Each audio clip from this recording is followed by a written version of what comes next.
Hello and welcome, guys. Today we will learn about the dissolution of partnership firm. Actually में क्या होता है dissolution of partnership firm? ये होता है कि जब फर्म जो है बंद हो जाती मतलब कि बिजनेस अब कंटिन्यू नहीं रहेगा, पार्टनर्स सेपरेट हो जाएंगे, मतलब पार्टनरशिप फर्म क्लोज हो जाएगी। तो उस सिचुएशन में रियलाइजेशन ऑफ अकाउंट हम प्रिपेयर करते हैं। तो हम समझ लेते हैं सबसे पहले कि डिसोल्यूशन ऑफ पार्टनरशिप फर्म क्या होता है और डिसोल्यूशन ऑफ फर्म क्या होता है। तो हमारे पास एक डिफरेंसेस की टेबल है, इसको हम इससे समझेंगे। पहला है टर्मिनेशन ऑफ बिजनेस, कि डिसोल्यूशन ऑफ पार्टनरशिप के केस में और डिसोल्यूशन ऑफ फर्म के केस में। डिसोल्यूशन ऑफ पार्टनरशिप के फर्म के केस में क्या होता है, बिजनेस इज नॉट टर्मिनेटेड, मतलब कि जो एग्जिस्टिंग पार्टनर्स होते हैं उनके बीच में जो एग्रीमेंट होता है वो क्लोज हो जाता है, वो टर्मिनेट हो जाता है, लेकिन फर्म जो है उसका बिजनेस जो है वो कंटिन्यू रहता है। Similarly in case of dissolution of firm में क्या हो जाता है कि फर्म ऑफ द बिजनेस क्या हो जाता है, क्लोज हो जाता है। Second, settlement of assets and liabilities. अब चूंकि डिसोल्यूशन ऑफ फर्म के केस में फर्म जो है आपकी बंद हो गई है, तो क्या करना पड़ेगा, असेट्स एंड लायबिलिटीज का क्या करना पड़ेगा, सेट ऑफ करना पड़ेगा। मतलब कि लायबिलिटीज को आप पे करोगे, कहां से पे करोगे, असेट्स के रियलाइजेशन से। लेकिन in case of dissolution of partnership के केस में क्या होता है, assets and liabilities are revalued, मतलब असेट्स एंड लायबिलिटीज को अपन रीवैल्यूड करेंगे। तीसरा, कोर्ट्स इंटरवेंशन।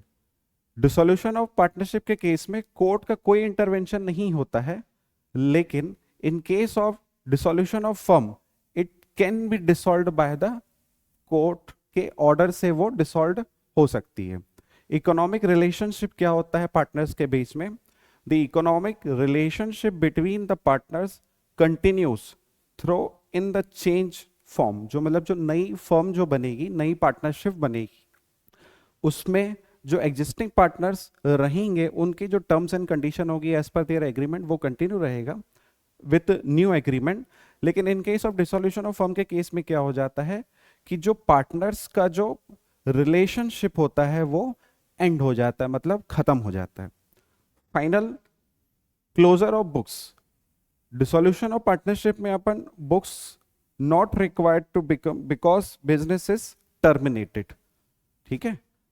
और यहां पे क्या होता है, books of accounts are close. तो सिंपली हमने ये समझा कि डिसोल्यूशन ऑफ फर्म और डिसोल्यूशन ऑफ पार्टनरशिप में क्या डिफरेंस होता है। डिसोल्यूशन ऑफ फर्म मतलब ये हो जाता है कि फर्म जो है वो बंद हो रही है, और डिसोल्यूशन ऑफ पार्टनरशिप में ये होता है कि जो एग्जिस्टिंग पार्टनरशिप है अमंग दी पार्टनर्स वो खत्म हो रही है। वो कब होता है, जब किसी पार्टनर का एडमिशन होता है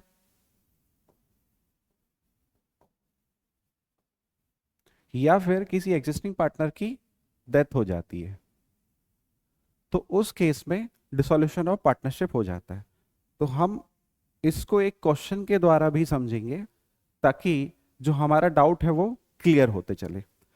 तो एक क्वेश्चन है हमारे पास, एस आर एन यू तीन पार्टनर्स है, 5:3:2 के रेशो में उनका प्रॉफिट शेयरिंग रेशो है। बैलेंस शीट जो है 31 मार्च 2024 को क्लोज हो रही है, और उसकी बैलेंस शीट ये है। असेट्स हैं उसकी building, machinery, stock, bills receivable, furniture, cash, और है पार्टनर्स की तीनों की कैपिटल है, क्रेडिटर्स है, bills payable, bank loan and S के हस्बैंड का कोई लोन भी रखा हुआ है, प्लस रिजर्व्स एंड सरप्लस है। तो यहाँ पे हम एक चीज समझेंगे कि जब रियलाइजेशन अकाउंट जब बनाते हैं तो जो भी हमारी टोटल असेट्स होती हैं, टोटल असेट्स को सिंपली हम रियलाइजेशन अकाउंट में ट्रांसफर कर देते हैं। टोटल असेट्स में अपन कैश एंड बैंक को नहीं लेते हैं। क्यों नहीं लेते, क्योंकि कैश से आपका रियलाइजेशन नहीं होता है, कैश और बैंक तो आपको ऑलरेडी पैसा ही है। लेकिन अदर असेट्स में क्या होता है, बिल्डिंग को आप बेचोगे, मशीनरी को आपको बेचना पड़ेगा, स्टॉक, बिल्स रिसीवेबल से आपको पैसे मिलेंगे, और फर्नीचर को आप बेचोगे। तो जब फर्म जब क्लोज होती है तो रियलाइजेशन अकाउंट जब प्रिपेयर होता है हमारा, तो सिंपली हम क्या करते हैं कि बैलेंस शीट की जो असेट्स के आइटम्स होते हैं एक्सेप्ट कैश, और यहां पे हमारे पास एक और आइटम नहीं है, मिसलेनियस असेट्स। मिसलेनियस असेट्स और कैश एंड बैंक को छोड़ के बाकी जितनी भी असेट्स होती हैं उसको हम रियलाइजेशन अकाउंट में ट्रांसफर कर देते हैं। तो एंट्री क्या होती है, हमारी बुक्स में असेट्स का क्या होता है, डेबिट बैलेंस होता है, तो सिंपली हम क्या करेंगे, इन असेट्स को क्रेडिट कर देंगे और रियलाइजेशन अकाउंट को डेबिट कर देंगे। तो सिंपली हो जाएगा हमारा realisation account debit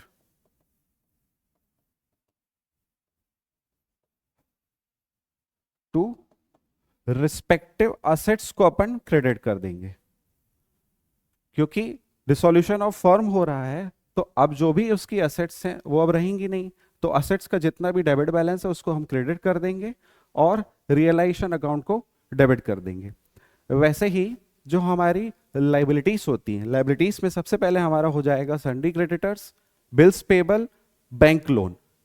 bank loan भी जो है आप बैंक को रीपे करोगे, तो सिंपली जो हमारी जो लाइबिलिटीज का जो क्रेडिट बैलेंस है इसको हम डेबिट में कर देंगे। तो डेबिट क्या कर देंगे, डेबिट ऑल लाइबिलिटीज,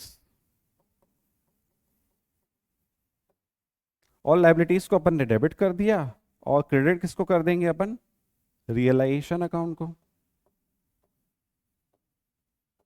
तो सिंपली जब रियलाइजेशन अकाउंट प्रिपेयर करते हैं तो सीधा सीधा क्या करते हैं, जितनी भी असेट्स हैं उसको रियलाइजेशन अकाउंट में ट्रांसफर कर देते हैं और जितनी भी लाइबिलिटीज है उनको भी हम रियलाइजेशन अकाउंट में ट्रांसफर कर देते हैं। लेकिन जो जनरल रिजर्व है वो रियलाइजेशन में न जाकर के डायरेक्ट पार्टनर्स को क्रेडिट हो जाता है और पार्टनर्स का जो कैपिटल का जो बैलेंस है वो रियलाइजेशन अकाउंट में ट्रांसफर न करके अपन उनका कैपिटल अकाउंट प्रिपेयर करते हैं।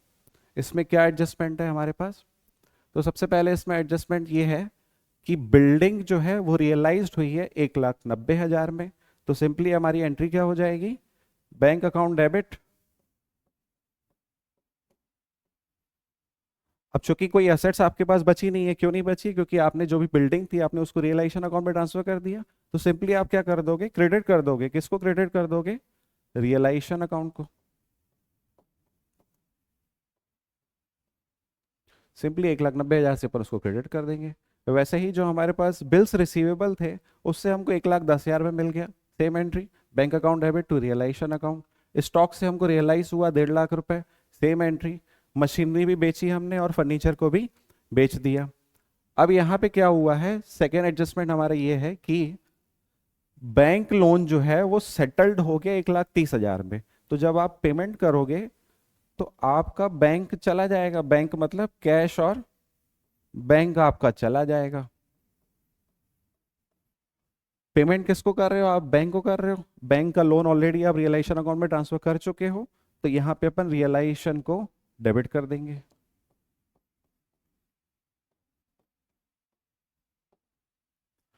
वैसे ही क्रेडिटर्स और बिल्स पेबल का भी सेटलमेंट हुआ 10% डिस्काउंट पे, तो टोटल हमारा सन्डी क्रेडिटर्स कितने के थे, क्रेडिटर्स हो गए आपके 30,000 के और बिल्स पेबल हो गए 30,000 के, 30 60,000, 60,000 में आपने 10% का डिस्काउंट दे दिया, मतलब 54,000 में आपका सेटलमेंट हो गया।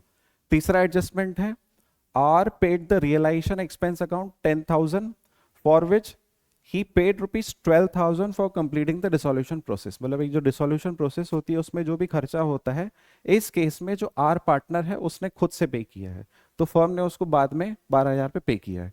तो हम रियलाइजेशन अकाउंट को प्रिपेयर करेंगे in the books of SRU, मतलब SRU जो पार्टनरशिप है।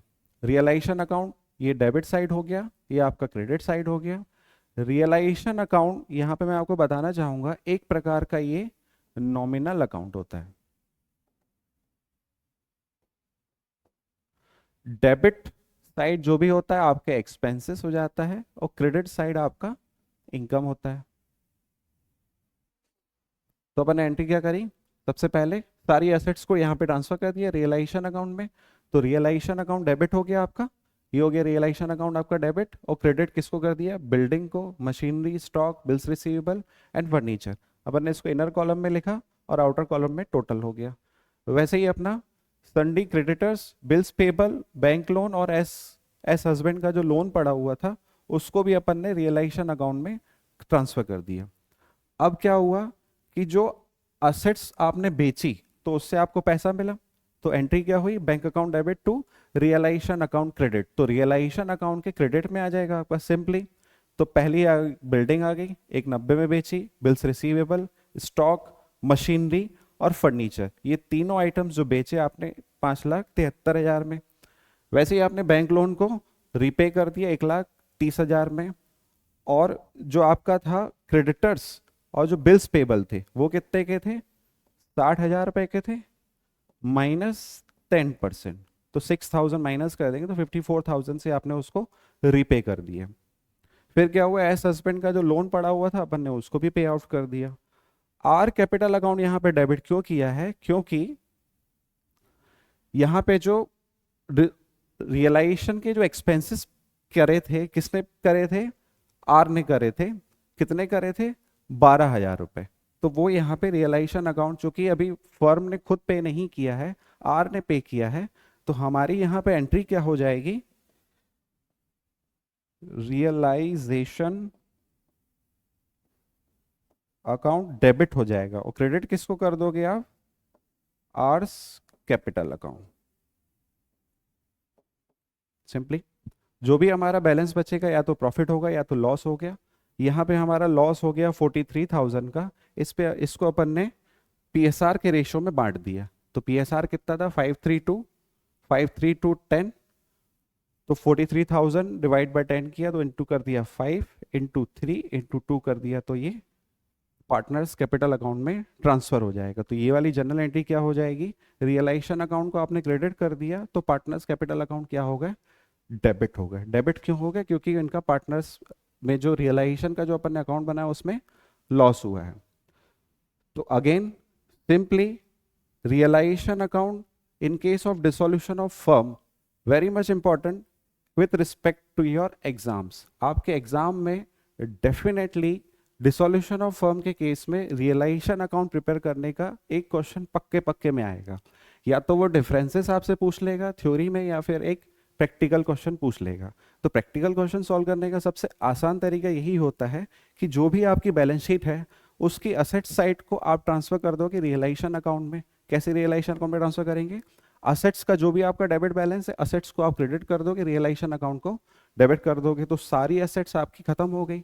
असेट साइड में आपका और कौन सा बैलेंस बचा, कैश और बैंक बचा और मिसलेनियस असेट बची। तो ये दोनों बैलेंसेस छोड़ के जितने भी असेट साइड में, बैलेंस शीट के असेट साइड में जितना भी बैलेंसेस है उसको अपन रियलाइजेशन अकाउंट में ट्रांसफर कर देंगे।